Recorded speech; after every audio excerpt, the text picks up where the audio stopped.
Falando em Alexa, eu fui assistir uma palestra, deve ter uns 3 dias, que o palestrante falava exatamente isso. Ele tem um pai de 85 anos, que ele apresentou a Alexa. No início foi uma resistência muito grande. E hoje, tipo, ele já entendeu que a Alexa melhorou a qualidade de vida dele diária. Então, ele acorda 6h30 da manhã, ele dá ali um comando, a Alexa acende todas as luzes para ele evitar queda, que era algo que ele tinha muito até aí conseguir acender a luz, por exemplo. Ele sofria algumas quedas, isso já tinha acontecido, e a Alexa ajudou. Interação de liga a TV, liga o rádio, faz não sei o quê. Tudo isso que ele já entendeu que melhorou a qualidade de vida dele. Com certeza. Mas no início ele tinha uma resistência. Sabe uma coisa? O nosso cérebro ele tem um negócio chamado neuroplasticidade. Com certeza você já ouviu falar sobre isso. Então é a capacidade dele se adaptar com as coisas que vão acontecendo e as mudanças que vão realmente estando cada vez mais presentes no nosso dia a dia. Às vezes as pessoas veem assim, cara, você nem se orienta necessariamente por geolocalização da sua cabeça. Você só usa um mapa virtual, um aplicativo para ir daqui até ali. O ser humano ele aprende ao longo da evolução que certas coisas, certos espaços e locais que você armazenava conhecimento sobre até mesmo geolocalização deixam de ser tão úteis quando você tem ferramentas que facilitam para que você faça isso de uma forma muito mais rápida. E ele começa a utilizar desse espaço para armazenar outras informações, outros conhecimentos. Então é realmente uma questão de escolha. Nesse momento faz mais sentido eu pensar e utilizar aquele espaço para, de repente, me aprimorar na minha área de trabalho, do que eu utilizar para lembrar todos os nomes das ruas e os caminhos que o meu avô, por exemplo, decorava de cabeça. Né? Então, isso é uma questão de adaptação realmente do ser humano, né? E quando a gente passa por esse processo de adaptação, os mais antigos vêm e falam, nossa, como assim? Você não sabe chegar daqui até ali? Isso não quer dizer que eu não estou evoluído, mas isso te posiciona num espaço de que eu deixei, talvez, aquela parte da minha capacidade intelectual para que eu use para outros aperfeiçoamentos. Né? Sim. E falando em inovação ainda, principalmente para o ambiente corporativo, tá, Breno? Por exemplo, saiu um artigo, pouquíssimo tempo, que falavam as 100 profissões que vão sumir daqui a 24 meses por conta do ChatGPT, que vai substituir a galera e tal. E, por incrível que pareça, vou trazer uma notícia triste para o nosso público, comprador estava lá. Entre as 100 profissões, colocava lá que o comprador ia assumir daqui a 24 meses quando já ChatGPT.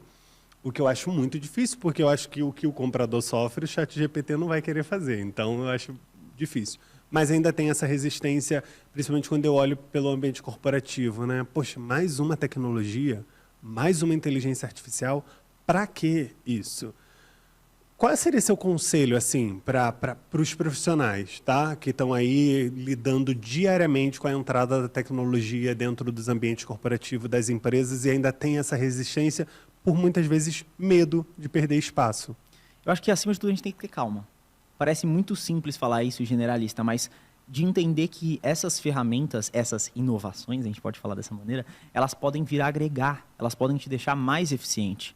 Hoje, por exemplo, você pode utilizar numa área de produção de conteúdo, vamos falar de produção de conteúdo só como um exemplo fictício, para você ter algum insight, para você direcionar certo pensamento com base numa máquina que vai fazer uma compilação de todos esses dados e que possivelmente vai te dar um direcionamento muito mais rápido. Então, eu gosto de falar que dentro do mercado corporativo como um todo, a grande sacada, o grande turning point é você entender que aquilo pode te potencializar, aquilo pode fazer com que certas tarefas mais repetitivas no seu próprio ambiente de trabalho estejam mais fáceis de serem feitas e que aquilo vai te aperfeiçoar de uma maneira que o seu feeling, que é uma coisa que a máquina não sabe fazer, ter o feeling, ter a sensação com base na experiência e que não é só teórica, ela é prática, não só ela é de acordo com o que está escrito no livro, ela vai em vários outros caminhos que o computador ele avalia muito pelos dados que já estão registrados e que aquilo pode ter uma interferência gigantesca nas suas tomadas de decisão.